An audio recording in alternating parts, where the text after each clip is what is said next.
Am I the a-hole for not supporting my ex-wife while she is going through a divorce?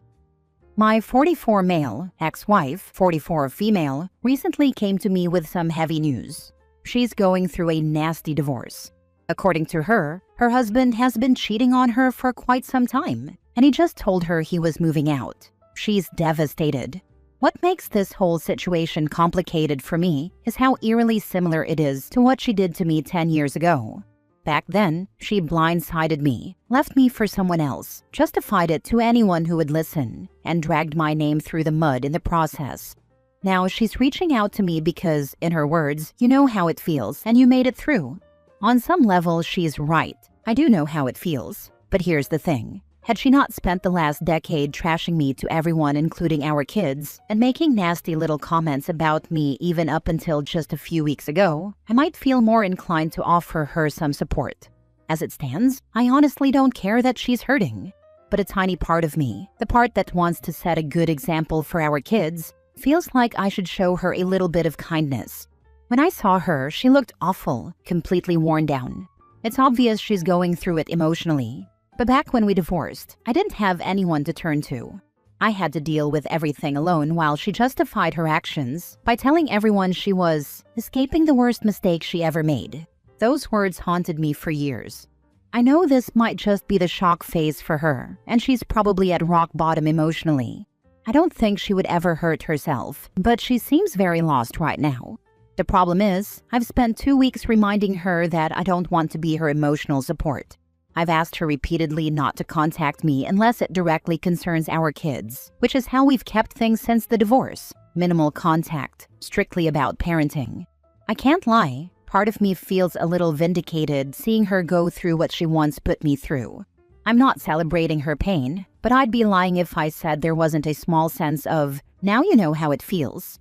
Still, there's this nagging thought that maybe I should show compassion for the sake of our kids, to show them how to handle difficult people with dignity.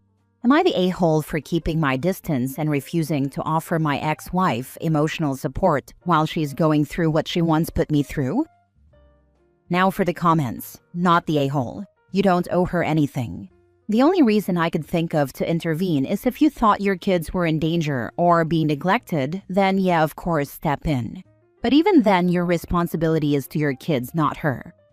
For the kids, seeing him enable her behavior after how she treated him for a decade might actually be a bad example. They need to see that actions have consequences and that healthy boundaries exist, not that poor behavior gets bailed out.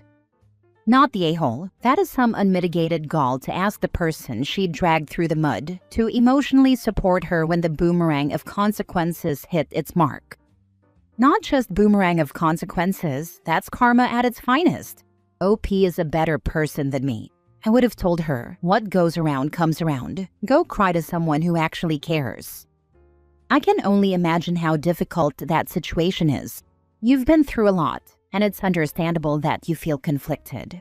It's perfectly okay to prioritize your own emotional well-being and set boundaries, especially when someone has hurt you in the past. You're not responsible for her feelings, and it sounds like you're doing a great job of protecting yourself and your family. Next story. Am I the a-hole for refusing to be a man by providing 100% financially when my wife still wants me to split all the housework and parenting with her? My 36 male, wife, 34 female, recently announced that she wants to become a full-time stay-at-home mom. And not because we have babies or toddlers who need round-the-clock care. Our daughter is 12, very independent, and doesn't really need constant supervision. My wife's reasoning is that she wants to live by traditional values. The problem is, she also expects me to be the sole provider and step up as a man. I already work over 60 hours a week to cover all of our expenses, and I'm exhausted most days when I get home. But even though she now wants to stay home, she still expects me to split cooking, cleaning, school runs, and parenting 50-50. When I say I'm tired and ask why she can't take on more of the housework if she's home all day, she accuses me of being sexist and says real men don't treat their wives like maids. I've tried to explain that I don't mind helping, but if I'm the only one working, it doesn't make sense for me to do half of everything at home on top of being the sole breadwinner. I told her I'd still help out where I could, but I can't be expected to work 10 plus hours a day and then do half the chores and school runs. Her response? That if I really loved my family, I'd find the energy to do both. To make matters worse, she's been telling her friends that I'm lazy and just want a servant, which couldn't be further from the truth. I feel like I'm the one being taken advantage of here. I don't think it's unreasonable to expect that if one partner is home full-time and the other is working 60-hour weeks, the person at home should handle most of the household responsibilities. Eventually, I told her that if she really wants a perfect 50-50 split of domestic duties, then she needs to get a job and contribute financially so things are actually balanced. That did not go over well. She says I'm being controlling and unsupportive. I'm starting to feel resentful because it feels like she wants the benefits of being a stay-at-home spouse without taking on the work that usually comes with that role. I don't know if I'm being unfair for expecting her to handle more of the home responsibilities if I'm the one providing 100% of the income. Am I the a-hole for telling my wife she needs to either do more around the house if she's going to stay home or get a job and contribute financially? As a woman, you're not the a-hole. Part of the traditional wife role that your spouse claims to want is to create a soft landing pad for the person who is fully, financially supporting the family. Yes, as the dad, you still need to be there for your wife and kids in other ways, and yes, you should help at home because you live there. But 50-50? Nope. Sorry, your wife is selfish. Yeah, I'm a stay-at-home dad. My wife makes enough money to fully support our family. One of my top priorities in running our household is making sure that when she's home, it's a place where she can recover from the stress of her job. I need help sometimes, like when we're deep cleaning before a party, or I'm remodeling something and she has to keep the kids away from the power tools. But in general, the goal is for her to be relaxed and happy at home. Your wife is tripping. She can't be serious. That scenario only applies if she's working. That's what I tried to explain to her. I told her, okay, I'll do 50-50 and cut my hours to 40 a week if you get a 40-a-week job too. Not the a-hole. I say this as I'm going through a similar situation. She wants the traditional or religious roles and responsibilities when it's in her favor. The husband is 100% financially taking care of everything. The husband can't touch her money. She makes more than I do and is in a 9-to-5 job with strict hours. The husband is providing all the luxuries. But when it comes to the expectations on her from the same sources, she doesn't do any cooking. She's too tired to do the cleaning. She doesn't want to allow me to look after my parents. And she doesn't respect my wishes or decisions for the household. Thankfully for me, there are no kids and it's only been a few years. But after repeated attempts for me to reconcile, it's divorce. Yeah, when my wife was working, she didn't want me to touch any of her money either. She didn't even want it going to bills. It was just for her personal spending or whatever she decided. Glad you got out. It's looking that way for me too. Not the a-hole. I have a similar story. Me and my ex-husband agreed to relocate because I received a promotion. Long story short, he decided unilaterally that he was a house husband and that I still had to do 50% of the work around the house in addition to the 60+ hours I was working, plus business travel and all the rest. He justified this by saying, "Don't all you gals want equality?" I never, ever agreed to this, which is why he's now an ex. Next story. Am I the a-hole for wanting to leave my husband after my miscarriage? I, 34 female, have been married to my husband, 43 male, for 3 years, together for 5. His 3 kids, ages 18 to 21, live with us too. We've been struggling with infertility pretty much since we got married. Last year was really rough because I got laid off from my tech job, and a couple of weeks later, he had a stroke. During his stroke, I took on everything because he literally couldn't, and that was fine. We took a major financial hit, depleted our savings, and racked up quite a bit of debt. Fast forward to June of this year. We'd started going to a fertility clinic. I was working full-time. My husband was doing much better and had made about a 90% recovery, but I was still doing literally everything for the house. Cleaning, finances, letting the kids use my car for school and work, cooking, etc.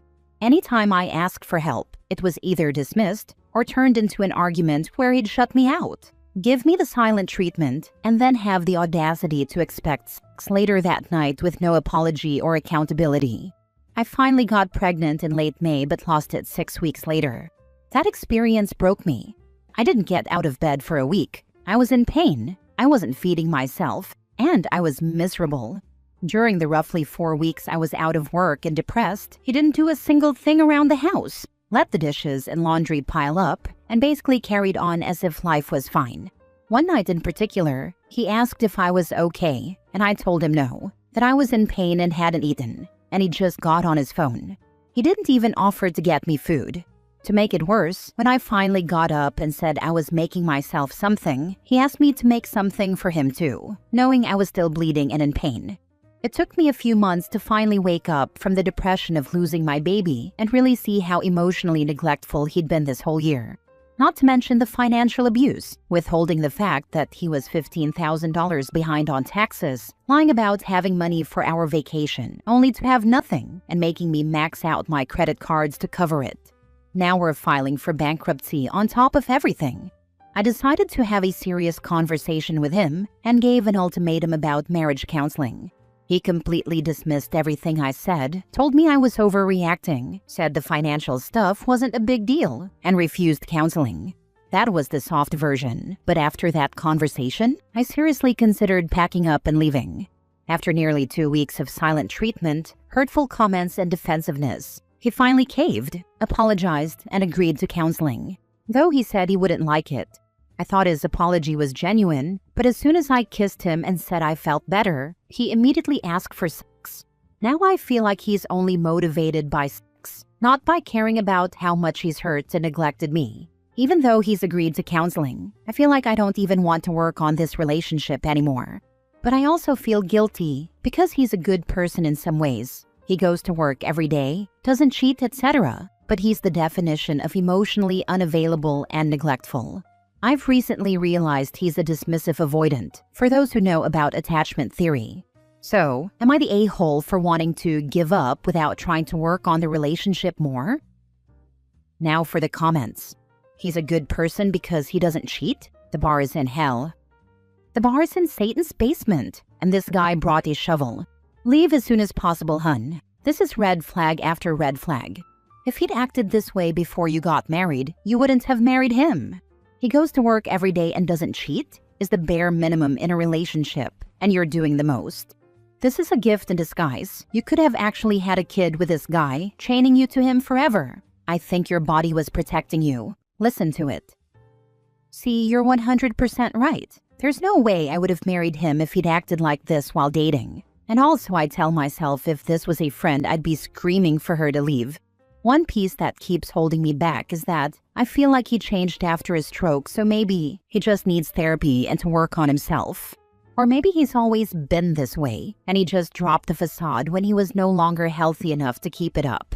He used to always say, "One day you're going to get tired of me and leave." And I'd just laugh it off, but maybe he was low-key warning me this whole time. And yes, I've had thoughts lately that maybe my body was protecting me, but then I spiral into self-guilt around that. I've started therapy to try and work on that piece more. Personality changes after brain injury is a real thing. Sounds like you lost the guy you fell in love with. In my opinion, you really need to look out for your own well-being at this point and let his adult children take over. Let him implode all on his own. His brain will likely not get better, unfortunately. Last story. Am I the a-hole for refusing to combine bank accounts with my partner, even though we live together? I'm 28 female and my boyfriend is 29 male. We've been living together for a little over a year now. Things are honestly good for the most part. We split rent and bills down the middle, we take turns buying groceries, and we each cover our own personal stuff. No kids, no major joint purchases yet. A couple weeks ago, he brought up the idea of us fully combining bank accounts.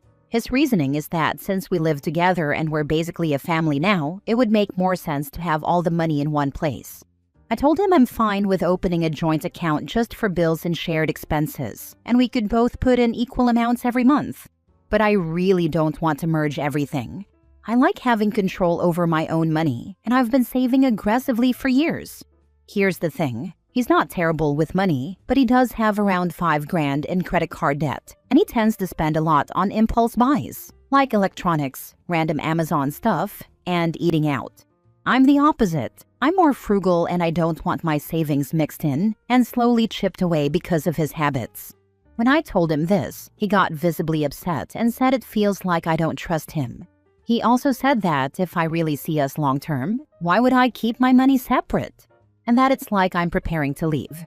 I tried explaining that it's not about planning for a breakup. It's about being responsible and protecting both of us. I reminded him I was willing to do a joint account for household stuff, but he said that feels cold and transactional. Since then, he's been kind of distant, and I can tell he's hurt. My sister thinks I'm being smart and that joint accounts are risky when you're not married. My mom, on the other hand, said she and my dad combined accounts early on, and it worked fine, so she doesn't see why I wouldn't. Now I'm second-guessing myself. Am I being too cautious? Or am I right to want to keep finances separate until there's a stronger commitment like marriage? Not the a-hole. You're being smart. Until you're married, your finances should stay separate.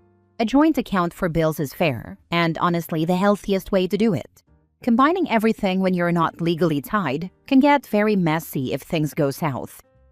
Yeah, this is kind of my worry. I've seen friends break up, and it gets ugly when money is fully mixed. I don't want us to ever have to deal with that.